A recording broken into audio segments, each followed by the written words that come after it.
te salió bien. Sumate al cambio. Venite a la nueva Comet. Previsión, la marca que asegura su tranquilidad. Seguridad y respaldo cuando más se necesitan. Previsión, cobertura integral de servicio fúnebre. Hay una sola Previsión. Afíliese por el 0800 81 60 y súmese a la mayoría. Pensá en tu economía, pensá en el medio ambiente. Tenemos reciclados de cartuchos compatibles y originales. Reparación de impresoras, equipos PC y notebook. ¿Dónde? En Refil Uruguay, Avenida Italia 3058, Casi Maipú. Búscanos en todas las redes sociales o en WhatsApp 092 660 530. Refil Uruguay. Con Vida tienes la mejor compañía, aquí y en cualquier punto del país. Porque Vida, tu servicio de compañía, te asegura su cobertura en el lugar que la necesites, incluido Montevideo. Vida, a tu lado, en todas partes. Radio Nacional, 11:30 AM. Primeros en escucharte. Radionacional.com.uy. Formando una ciudadanía libre y democrática. Libertas. www.libertas.uy. Presenta ¿En dónde estamos? Un periodístico libre y democrático. De lunes a viernes, a partir de las 10 a.m.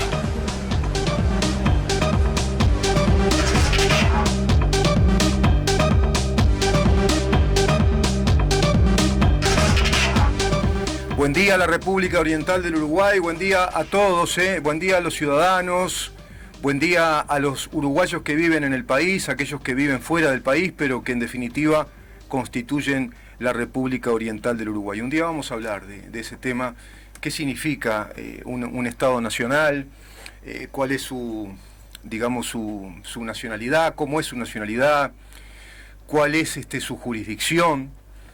Vamos a hablar un día de ese tema. Pero hoy venimos con dos temas muy importantes, muy importantes. Por un lado, el tema económico, con el economista Jorge Caumont, un economista de prestigio en el país y a nivel internacional. Integró muchos años los equipos económicos de la Oficina de Planeamiento y Presupuesto, docente universitario, docente grado 5, primera generación de economistas que se formó en el exterior, haciendo su maestría en economía, Masters of Arts en la Universidad de Chicago. Él fue discípulo, de los grandes economistas de aquel entonces, de los llamados por la propaganda de los economistas de izquierda, los neoliberales.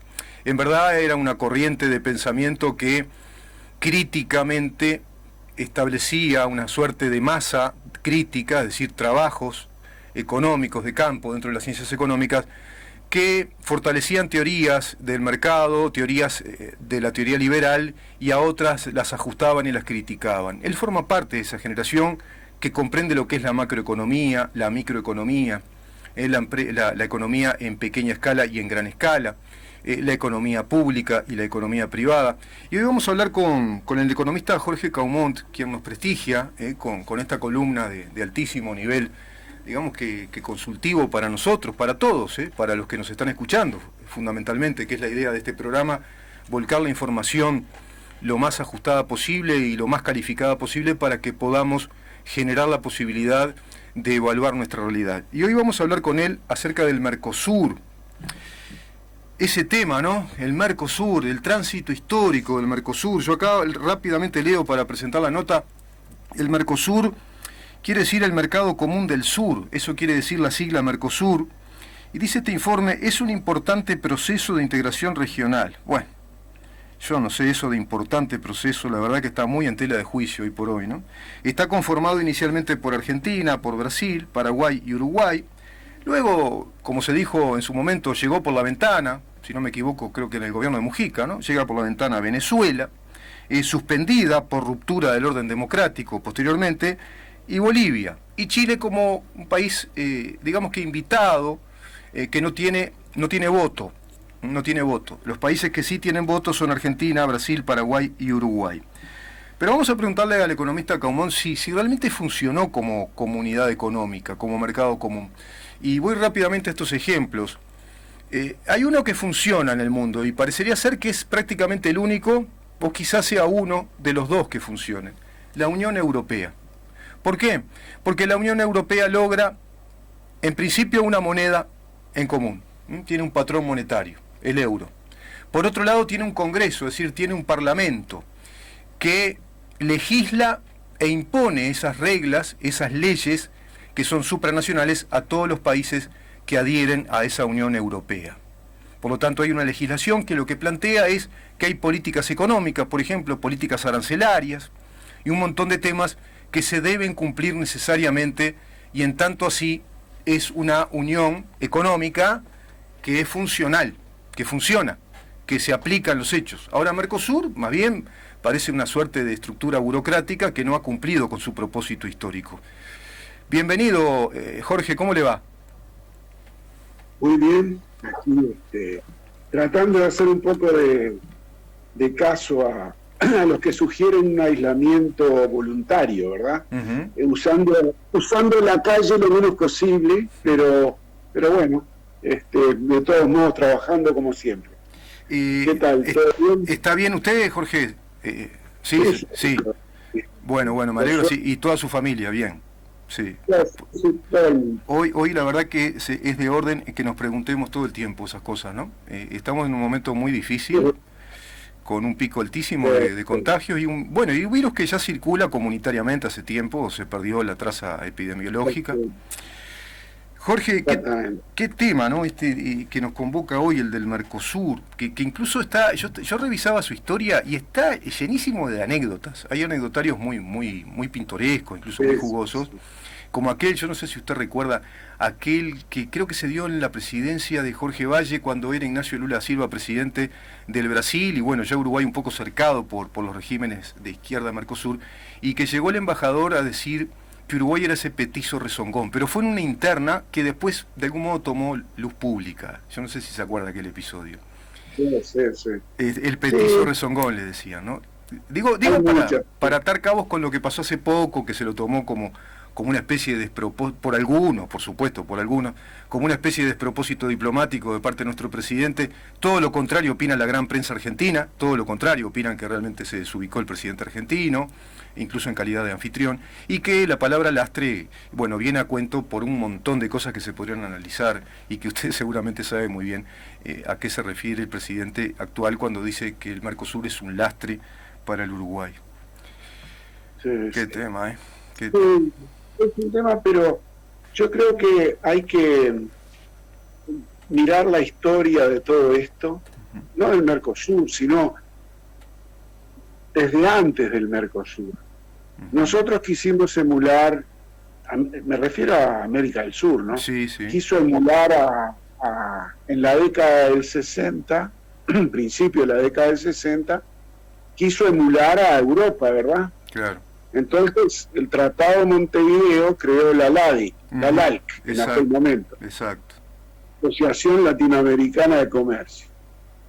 Pero, bueno, eso los primeros 2 o 3 años anduvo relativamente bien, porque fueron los años de preparación del lanzamiento de los márgenes dentro de los cuales se realizaría el comercio intra y extra y fuera de la región. Claro. Y bueno, eso traía, digamos, esperanzas y todo lo demás. Con el paso del tiempo, la LALC, que después pasó a llamarse ALADI, se reflejó una inoperancia absoluta, ¿verdad? Uh-huh. No relativa, como todo en economía, sino absoluta. Uh-huh. Y ahí fue donde empezaron los titubeos de mantenerse ahí o no, y ya se empezó a hablar de lo que hoy se habla con gran insistencia, que es la flexibilización. Exacto. Se empezó a hablar de la flexibilización, consistente en este caso en agrupar a los países, digamos, por regiones dentro de la propia LALC o ALADI. Uh-huh. Y apreció la intención de crear el mercado común del sur dentro de los términos que estaban establecidos inicialmente y luego modificados para que esto pudiera darse a cabo o llevarse a cabo, de lo que permitía la LAN. Entonces se creó por el Tratado de Asunción con gran expectativa, ¿no? Digamos, el Mercosur. Antes, la inoperancia del comercio intrarregional llevó a Uruguay a procurar acuerdos, digamos, con Argentina y con Brasil. Y se llegó al cauce el Convenio Argentino-Uruguayo de Cooperación Económica, y se llegó al PEC, el Protocolo de Expansión Comercial con Brasil. De Ouro Preto, ¿verdad? Por lo cual, yo no recuerdo eso, recuerdo que era el protocolo, se concedían, digamos, determinados beneficios en términos de los aranceles, digamos, menores aranceles y eso, y Uruguay ahí anduvo relativamente bien. Fue obviamente a insistencia de Uruguay que se logró eso. Claro. Y luego se llegó, cuando Argentina y Brasil quisieron generar un ámbito menor como el Mercosur, llamaron en último momento a Uruguay y a Paraguay para que se unieran a eso. Perfecto. Sí. Dado que eran digamos, países limítrofes y demás. Sí, y ya habían acuerdos con Uruguay en ese sentido. Por lo tanto, se subió al camión Uruguay, cosa que siempre pudo, y desde entonces se ha tratado de llevar adelante los siguientes pasos del acuerdo comercial, unión aduanera, hasta llegar a un mercado común, como tú decías, incluso hasta con moneda propia. Claro. Porque, bueno, por determinado motivo, pero nunca se cumplió nada, es decir, armonización de políticas macroeconómicas. Exacto. Cuando Argentina y Brasil tuvieron totalmente diferentes a las nuestras, ¿verdad? Sí, claro. A las de Uruguay. Exacto. O sea que el Mercosur fue deshilachándose, por lo tanto llevó al disconformismo, a que no estuvieran conformes muchos de los sectores políticos del Uruguay con eso, y se comenzó a darse el tema de la flexibilización. Pero simultáneamente con eso el mundo cambió, es decir, el mundo ya no era que para Uruguay el mayor comercio se daba en la región. El mundo llevó a la existencia de un país que nadie pensaba hace 30 años que iba a llegar, o 20 años, que iba a llegar a lo que es hoy, y que es China. Claro. Hoy China es nuestro principal cliente, y nosotros somos un pequeño país. Y Robert Mundell y Harry Johnson, que fueron dos profesores de economía Mundell recientemente fallecidos, siempre manifestaron que el área óptima de comercio es el mundo. Claro. No es una región, y más para un país pequeño. Entonces, el mundo lo comprendió, yo sacaba cuenta, Jorge, de que estamos en una economía abierta mundial, donde realmente la economía de mercado funciona mucho más a pleno con los motores encendidos a partir de ese hecho que usted dice, cuando China se abre a los mercados mundiales y se confiesa capitalista en su economía, la India también, que se suma con todo su bloque, Rusia, que declara definitivamente, y ¿qué sucede? Que estamos hablando de unos 30 años a nivel mundial, de una apertura tan importante. Entonces, solo eso quería acotar, Jorge, porque es importante ese contexto. Y si hablamos de un poco más todavía, de 40 años, yo ya te lo dije hace un tiempo, en alguna charla que tuvimos también al aire, digamos, nosotros digamos con Corea en materia de textiles y de cuero, con Corea del Sur. Hoy Corea del Sur ya no produce más ese tipo de cosas. Uruguay tampoco, porque no pudo llegar porque la agarraron otros países. Hoy Corea lo que hace son autos de primera, de los mejores del mundo. Entonces, ¿qué pasó? Nosotros nos quedamos un canciller totalmente desafortunado en sus expresiones, un canciller uruguayo, que cuando se empezó a hablar de que había que abrirse más al mundo y demás, dijo más y mejor Mercosur. Y hoy podemos evaluar sus palabras. Más y mejor Mercosur. Más y mejor, y lo reitero. Sí. El canciller Gargano. Exacto. Gargano no, ¿cómo se llamaba? Sí, Gargano, sí. No, se llamaba Gargano. Que fue el que... Decía más y mejor Mercosur. Es decir, una visión totalmente anacrónica de la década del 40 y de la reducción de importaciones a nivel local y regional. Exacto. Tenemos que recordar cosas y tenemos que reivindicar todos aquellos que en aquel momento y hoy dicen y hablan de la apertura, a lo cual se han colgado muchos de este camión. Sí. Porque antes eran muy pocos. Sí. Hoy hay muchos cuidados. Hay muchos más que antes. ¿Se acuerda cuando se quiso hacer el tratado bilateral con Estados Unidos, que Tabaré Vázquez había planteado eso y bueno, después se lo impidieron, ¿no? Que ahí hay mucho para analizar. Por eso, Tabaré Vázquez tenía una visión relativamente mucho más clara en términos de su profesión, que no era economista, mucho más clara que los atláteres que se negaron a eso. Hoy tendríamos mucho más posibilidad. Yo siempre que hablamos de estos temas con algunas personas, yo siempre digo, si nosotros vendemos a China carne o lo que sea, ¿no? El importador tiene que pagar aranceles. Si tuviéramos un acuerdo de libre comercio, todos esos aranceles que paga el importador chino no lo van a pagar. Entonces el precio que le van a pagar a los exportadores uruguayos va a ser mucho más alto. Exacto. Pero no miremos eso solamente por el lado de la exportación, miremos por el lado de la importación. ¿A quién favorece la importación? Al consumidor. Y eso nos llevaría al consumidor, claramente. Claro. Cuando en la década del 70, principios del 80, se discutía el tema de la apertura comercial, bajar los aranceles, permitir las importaciones, porque nadie se acuerda de eso. Nadie se acuerda que Alejandro Vesco, el que permitió importar antes, estaban prohibidas las importaciones, prohibidas. Es decir, si alguien quería importar un auto, alguien, me refiero a una empresa, quería importar quería importar un pan, no podía, había prohibición de importar. ¿Y a quién perjudicaba eso? Y evidentemente al consumidor, final. Claro. Y la oposición.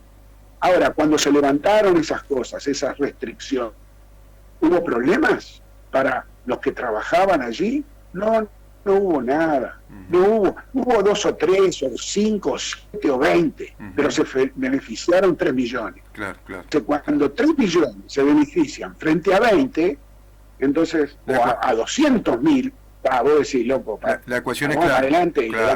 Claro. Entonces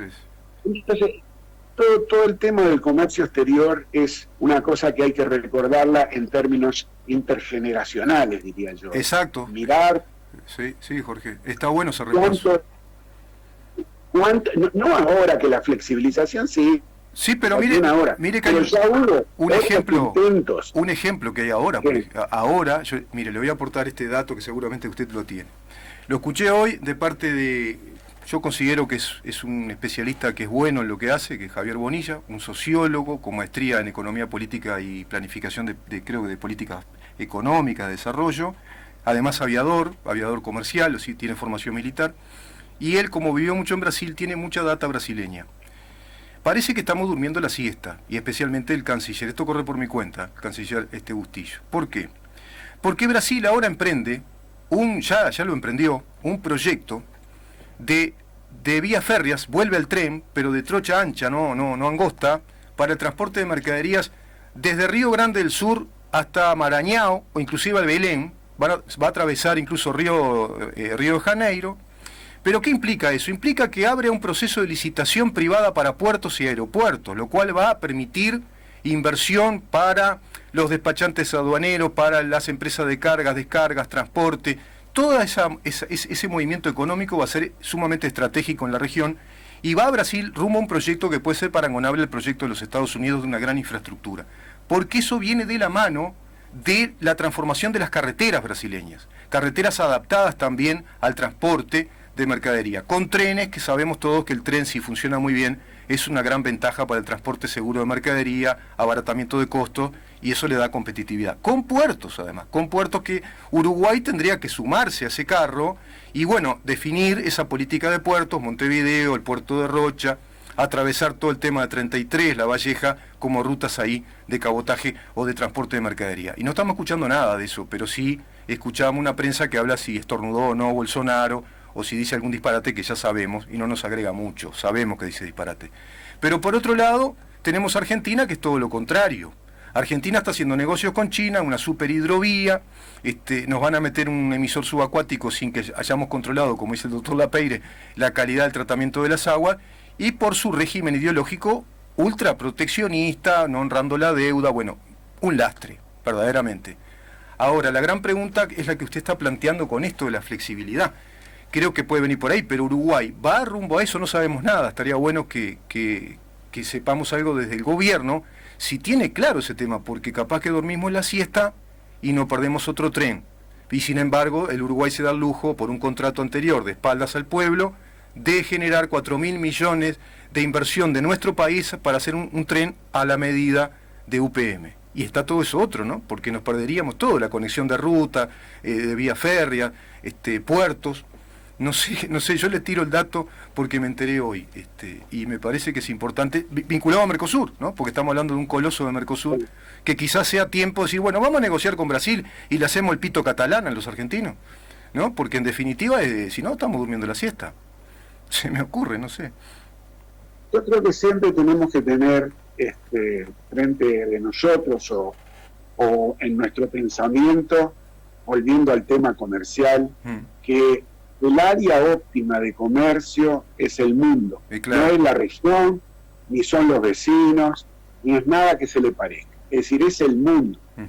Un ejemplo era el de los aranceles que yo estaba dando. Sí. Pero hubo un premio Nobel, ¿no? Porque se falleció el domingo de la semana anterior. Premio Nobel que ganó el premio Nobel por sus aportes macroeconómicos, pero además por sus aportes en términos de áreas óptimas, no ya solamente de comercio, sino de monedas, que lo ganó en 1999 y se llamó Robert Mundell. Claro. Entonces Mundell, lo que luchó toda su vida o escribió, y es una forma de luchar en realidad, era por generar una unión, como un mercado común como el europeo. Exacto. Que finalmente se dice siempre que ganó el premio Nobel porque él había escrito todo eso sobre la área óptima de comercio y financiera y de movimiento de capitales y cosas por el estilo. Pero en realidad también lo ganó por sus aportes macroeconómicos. Y fijémonos que eso que comenzó en el 2001, esa la eurozona con el eurodólar y todo con el euro como patrón monetario. Bueno, eso era lo que apuntaba el Mercosur cuando se firmó el Tratado de Asunción en el 91. Claro. A eso, si uno lee el tratado, si uno lee el tratado, ve que había los parlamentos de todos estos 4 países inicialmente, lo que tenían que hacer era ratificar todo lo que se había escrito sobre, digamos, llegar a determinado tipo de alianza comercial, además y monetaria. Claro. Y no se llegó a nada, cada vez nos fuimos apartando más. O sea que copiar bien, copiar bien, por lo menos. Copiar bien, por lo menos.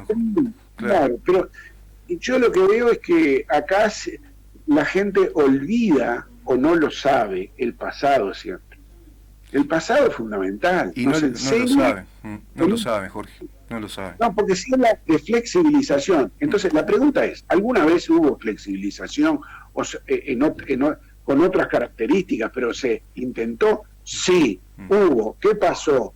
Y bueno, tal cosa, tal otra. Bueno, no vayamos por ese mismo camino. Claro. Porque Brasil y Argentina siempre tienen algún problema que nos afecta a nosotros, problemas macroeconómicos, problemas comerciales. La FIESPI, que es la Federación de Industria de San Pablo, tiene un poder impresionante y nos para en determinados momentos, muchas veces, nos ha parado los camiones en Rivera, en la frontera, recuérdenlo. Sí, exportaciones, nos pararon. Sí, sí. ¿Qué vas a arreglar con esto? Con el mundo y de Callado. O sea, chau, vamos, no. Claro. No nos sirve más para nada. Argentina no sirve para el turismo, pero eso ya está comprobado, ya está consolidado. Entonces, olvidate ya. No, pero nos pueden hacer retaliación, es decir, nos pueden tomar revancha. No, ¿revancha de qué? Claro. ¿Pero qué? Escuchame, hoy leí a La Nación, y ahora parece que Cristina Kirchner y el Lázaro Báez y el, ¿cómo se llama? Eran cracks. Ya no tienen problema con la justicia, fueron sobreseídos. Por una el causa. loco que llegó 5 millones de dólares. ¿No? Entonces vas a negociar con eso, el tren de no sé qué, para unir los pueblos, que va de Chacarita, de la Chacarita del Ñoqui a, ¿cómo se llama? A Tacuarembó. Y fue un fiasco, además. Entonces, ¿qué integración me habla? No, claro. No, lo de Argentina realmente es un disparate. Yo miro mucho el programa de Feynman, que me parece un periodista realmente muy avesado, un tipo abogado de formación, como también Pablo Rossi, y da lástima Argentina, por lo que usted está diciendo. Incluso ahora estas causas, sobreseída por una causa menor, porque tiene como 8 causas abiertas, y esta es una causa, pero de papeles muy flojitos, y bueno, ya hacen bombo y platillo por este sobreseimiento, y de este tipo. Pero lo de Argentina incluso, Jorge, con su hiperproteccionismo, no honrando la deuda, además proteccionismo porque no admite importaciones, como si se pudiera autoabastecer, tiene lo de vaca muerta. Brasil ahora está, digamos, un poco afín a flexizar. ¿Pero por qué? ¿Otro régimen? ¿Por Bolsonaro? No por Bolsonaro. Bolsonaro no entiende nada, eso es proteccionista como todos los presidentes que ha tenido últimamente Brasil. Es proteccionista. Es porque dentro del gabinete de Cayorda, de Callado, hay determinados ministros como Pablo Guedes y demás que son liberales y que ven lo que vemos algunos de nosotros acá, que hay que flexibilizar. Pero en la primera de que venga, cuando lo saquen también. Ese es el tema. Sí, ese es el tema, Jorge. La inestabilidad política que hay en la región. La inestabilidad. Yo lo que recomiendo, obviamente, yo lo que recomiendo es que no se hable tanto institucionalmente de que se puede tal cosa, no se puede, lo que dice el tratado, lo que no dice. No. Miremos la experiencia y tratemos de hacerlo de callado, de a poquito, y que no se puede. Y si se hace, ¿qué pasa? Claro. ¿Qué pasa si? Seguro. ¿Cuál es la retaliación que va a Argentina? Y bueno, me voy, agarro y digo, ¿sabes qué? China, vení, Estados Unidos, vení. ¿Qué quiere decir? Yo voy, ¿no? No le vas a decir está todo a fulano de tal. Está el mercado de Oceanía, que es impresionante, Nueva Zelanda, Australia, Japón, Corea, como usted dice. Pero ¿quién lo va a buscar? Hay que ir a buscarlo, claro. El gobierno. Bueno, pero con diplomacia de cóctel no vamos a ir a ningún lado. Y sí. Lo va a buscar el Partido Colorado, el nacionalista, lo va a buscar el Frente Amplio. No, lo van a buscar, ¿sabes quién? Los que lideran ¿cómo se llama? Los que llevan adelante la economía. Claro. Que son los empresarios y los trabajadores. Exacto. Olvidemos. Ahora, ¿qué pasa, por ejemplo, si yo voy a China a negociar? ¿Qué me puede hacer Brasil y qué me puede hacer Argentina? Yo voy de callado, ¿está? Y arreglo para ¿cómo se llama? Para negociar con China. Y arreglo de primera. ¿Qué me decís? ¿Cuál es el problema? Y no, claro. ¿Cuál es? Claro. Entonces, tenemos que respetar los tratados. Los tratados que te están llevando a lo que es hoy, digamos, un comercio en términos relativos que ha caído a menos de la mitad, o a la Sí. De lo que era hace 20 años, 30 años, Sí, sí, o sí. 20 años, no, 20 años. Un 14% creo que del Producto Bruto de todos los países que integran Mercosur, un 14% de actividad económica tiene, de ese Producto Bruto. O sea, es mínimo, es disfuncional prácticamente. No se está cumpliendo. Bueno, Jorge, lamentablemente tengo que Tengo dejarlo una por el día de hoy. reunión ahora, Sí, una reunión, digamos que no es reunión porque es en realidad es por la nueva normalidad, ¿no? Que es nueva normalidad, que es el famoso Zoom. claro. Y bueno, está. Es lo que hay. Sí. Yo creo que lo cambié porque cambiamos hasta de 10:30 a 10 y entonces ya son las 10:30. Bueno, fenómeno. Jorge, muchísimas gracias como siempre por estos aportes y la seguimos con estos temas que son enormes, no cabe duda. Claro. Buena jornada, Jorge, buena jornada. Igualmente. El economista Jorge Caumón, y ya vamos rápidamente con el doctor Roberto Escós, que debe estar ahí ya en la gatera.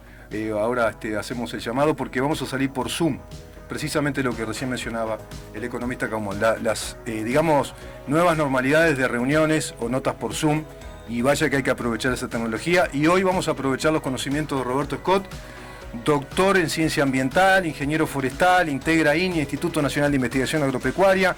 INIA, que en su columna de los miércoles hoy nos va a explicar a través del doctor Escós qué significa la incidencia de INIA en la cadena productiva forestal, cómo es que incide en todo ese tema. Así que quédate ahí.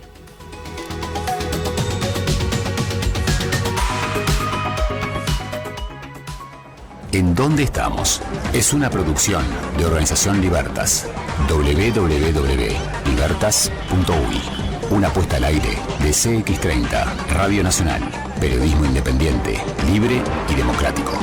De lunes a viernes, a partir de las 10 a.m. Guión y conducción de Rubén Moyano. Hay cosas que ya sabíamos de antes,